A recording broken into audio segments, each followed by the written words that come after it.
ADRE admit card release হৈ গৈছে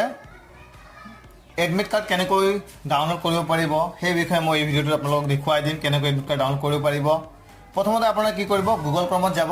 Google ক্ৰমত যোৱাৰ পিছত মই এই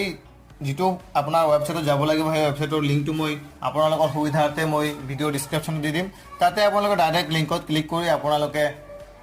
ডাইৰেক্ট ক্ৰমত গুচি যাব পাৰিব বা তাৰ পৰা কপি কৰি আনি আপোনালোকে গুগল ক্ৰমত পেস্ট কৰি দিব বা যিকোনো ব্ৰাউজাৰত দিব পাৰে তাৰপিছত আপোনালোকে তাতে দিয়াৰ পিছত আপোনালোকে লিংক 1 পেপাৰ 3 যেটো